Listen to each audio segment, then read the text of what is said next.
আসসালামু আলাইকুম এইচএসসি শিক্ষার্থীরা। আজকের ক্লাসটির লেসন হলো দ্য লিজেন্ড অফ গাজী। এটি 2024 এডিশন এর ইউনিট 3 লেসন 3 থেকে নেওয়া। ইউনিট 3 এর টাইটেলটি হলো মিথস অ্যান্ড লিটারেচার, যার বাংলা অর্থ হলো রূপকথা ও সাহিত্য। আর লেসন 3 এর টাইটেলটি হলো দ্য লিজেন্ড অফ গাজী, যার বাংলা হলো গাজীর লোককাহিনী। এই লেসনটিতে মুসলিম ধর্মপ্রচারক গাজী পীরের কাহিনী বর্ণিত রয়েছে। কিছু লোকসাহিত্য অনুযায়ী তিনি বাঘ ও কুমিরকেও নিজের বশে নিয়ে আসতে পারতেন। গাজী পীরের রূপকথা পটস্ক্রল মানে লেখ্যপটে অঙ্কিত চিত্রকর্মের সংরক্ষিত রয়েছে। চলেন এবার মূল আলোচনায় যাওয়া যাক। According to some myths and legends, কিছু রূপকথা এবং লোককাহিনী অনুযায়ী গাজী পীর গাজী পীর ছিলেন মুসলিম সেন্ট, একজন মুসলিম ধর্মপ্রচারক। Who is said to have spread Islam, যাকে মনে করা হয় ইসলাম ধর্মের প্রচারক হিসেবে। In the parts of Bengal, বাংলার অঞ্চলসমূহে। ক্লোজ টু দ্য সুন্দরবনস, সুন্দরবনের পার্শ্ববর্তী এলাকায়। এই লাইনটিতে বলা হয়েছে গাজী পীর সুন্দরবনের পার্শ্ববর্তী এলাকার বাংলা অঞ্চলগুলোতে ধর্মপ্রচার করেছিলেন বলে মনে করা হয়। হি ওয়াজ ক্রেডিটেড, তিনি অধিকারী ছিলেন উইথ মেনি মিরাকলস, অনেক অলৌকিক ক্ষমতার।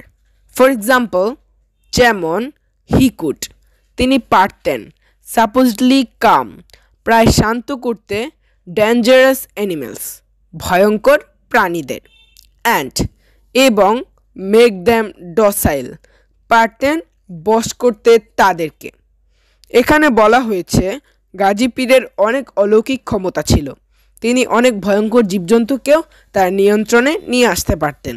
হি ইজ ইউজুয়ালি ডেপিক্টেড, তাকে সাধারণত বর্ণনা করা হয়েছে in pats or scroll paintings, লেখ্যপট অথবা স্ক্রল চিত্রকর্মে।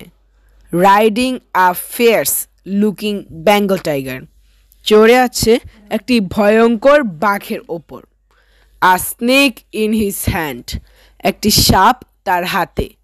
বাট, কিন্তু ইন নো অ্যাপারেন্ট ডেঞ্জার, কোনো প্রতীয়মান ভয় ছাড়া। এই সেন্টেন্সটিতে বলা হয়েছে স্ক্রল চিত্রকর্মে গাজী পীরকে সাপ হাতে নিয়ে একটি বাঘের উপর বসিয়ে চিত্রিত করা হয়েছে। ওই চিত্রটিতে তার মধ্যে কোনো ভয়ের আশঙ্কা ছিল না। এটিতে বোঝানো হয়েছে গাজী পীর কতটা দুঃসাহসী ও বীর ছিলেন। অ্যাকর্ডিং টু সাম স্টোরিজ, কিছু গল্প অনুসারে হি অলসো ফট ক্রোকোডাইলস, তিনি কুমিরের সাথেও যুদ্ধ করেছিলেন। হু থ্রেটেন্ড, যেগুলো হুমকিস্বরূপ ছিল the people of the region full of canals and creeks, খাল বা নদীনালা এলাকার মানুষদের জন্য। ইনডিড, প্রকৃতপক্ষে a kind of watery jungle bordering the Bay of Bengal, বঙ্গোপসাগরের জলমগ্ন জঙ্গলগুলোতে। এই সেন্টেন্সটিতে বলা হয়েছে কিছু গল্পানুযায়ী বঙ্গোপসাগরের তীরবর্তী জলমগ্ন জঙ্গল ও নদীনালাপূর্ণ এলাকার মানুষদেরকে সেভ করার জন্য গাজী পীর কুমিরদের সাথেও যুদ্ধ করেছিলেন। Because of his alert and vigilant presence, তার সতর্ক এবং সজাগ উপস্থিতির কারণে।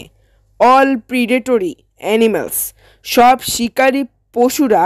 War said to have been keeped within bounds, নির্দিষ্ট সীমার মধ্যে বিচরণ করত বলে মনে করা হতো। It was also believed that, এটাও বিশ্বাস করা হতো যে হি অ্যানেবলড ভিলেজার্স, তিনি সক্ষম করেছিলেন গ্রামবাসীদেরকে টু লিভ, বাস করতে। Close to the forest and জঙ্গল, বনজঙ্গলের কাছে। অ্যান্ড, এবং কাল্টিভেট দেয়ার ল্যান্ডস, চাষাবাদ করতে তাদের জমি। কনসিকুয়েন্টলি, ফলে, পিপল অফ দিস রিজিয়ন, এই এলাকার মানুষেরা, উড প্রে টু হিম, তার কাছে প্রার্থনা করত। ফর প্রোটেকশন, নিরাপত্তার জন্য। দ্য স্টোরি অফ গাজী পীর, গাজী পীরের গল্প। হ্যাজ বিন প্রিজার্ভড, সংরক্ষিত করা হয়েছে। In folk literature, লোকসাহিত্যে।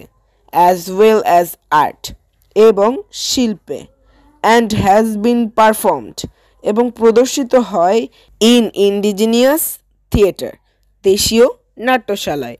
এই লাইনটিতে বলা হয়েছে গাজী পীরের কিছু লেখ্যপট ব্রিটিশ জাদুঘরে সংরক্ষিত রয়েছে।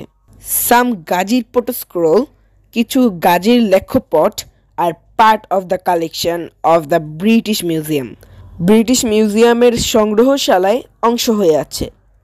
গাজী পীরের এই লেসনটি খুব সহজ ও সাবলীল ভাষায় বর্ণনা করা হয়েছে। আশা করি প্যাসেজটি বুঝতে পেরেছেন। ভালো থাকবেন সবাই। আল্লাহ হাফেজ।